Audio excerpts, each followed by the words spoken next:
Assalamualaikum warahmatullahi wabarakatuh. Di sini akan saya jelaskan melalui peta konsep yang ada mengenai tentang perkembangan kognitif peserta didik. Yang pertama perlu kita ketahui adalah pengertian. Yang kedua, karakteristik, kemampuan, proses, dan keterampilan kognitif peserta didik. Yang ketiga, komponen keterampilan kognitif peserta didik. Yang keempat, faktor yang mempengaruhi perkembangan kognitif peserta didik. Yang terakhir adalah implikasi perkembangan kognitif peserta didik dalam pembelajaran. Menurut biasa, seorang anak bisa terlihat perkembangan kognitifnya melalui secara bertahap. Seorang anak tidak dapat menerima pengetahuan secara langsung dan tidak bisa langsung menggunakan pengetahuan tersebut, tetapi pengetahuan akan didapat secara bertahap dengan cara apa? Dengan cara belajar secara aktif di lingkungan sekolah. Kedua, menurut Vygotsky Vygotsky lebih menekankan pada konsep sosiokultural.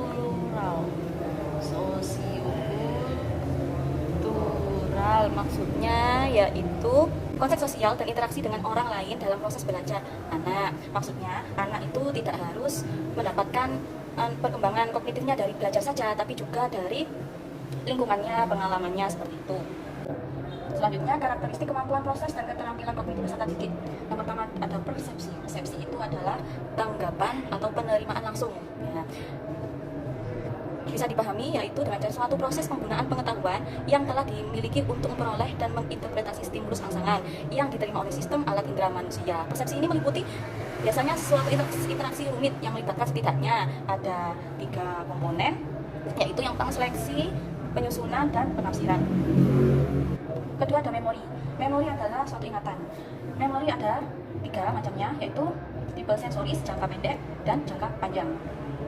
Selanjutnya atensi. Atensi ini merupakan sebuah konsep multidimensional yang digunakan untuk menggambarkan perbedaan ciri-ciri atau cara-cara merespon dalam sistem kognitif setiap anak.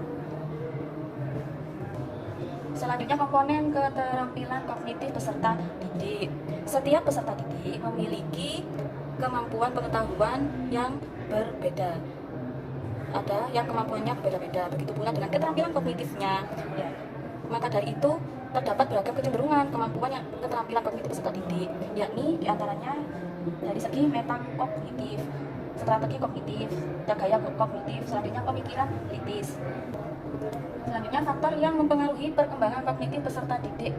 Di sini ada 2 faktor yang bisa mempengaruhi perkembangan peserta didik. Yang pertama, hereditas. Yang kedua, lingkungan. Hereditas sendiri itu semenjak dalam kandungan, biasanya anak telah memiliki sifat-sifat yang menentukan daya kerja intelektualnya. Kalau secara dari faktor lingkungannya, yakni keluarga dan sekolah itu memberi pengaruh tersendiri pada setiap anak.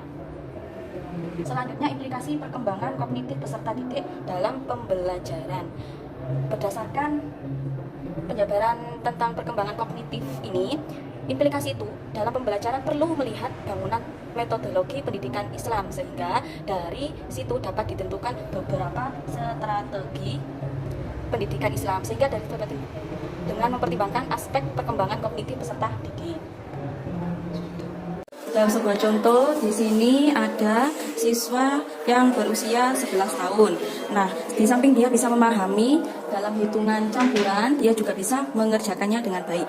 Baik, coba Mas dikerjakan.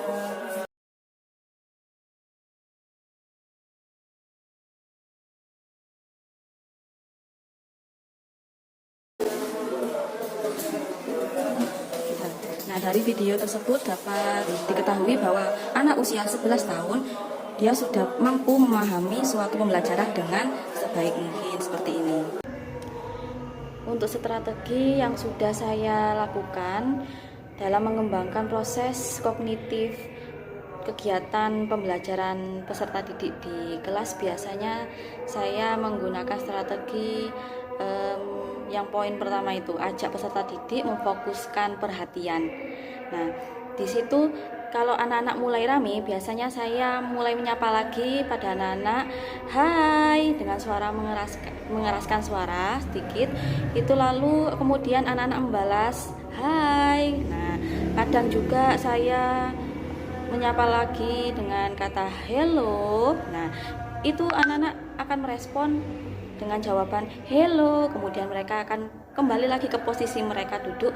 Setelah itu saya akan menjawabnya dengan terima kasih anak-anak, sekarang perhatikan dan Nafisa ya dengan baik gitu saya biasanya. Kemudian untuk media pembelajaran yang biasa saya lakukan, yang biasa saya pakai itu adalah media pembelajaran PowerPoint. Nah, itu kalau tatap muka.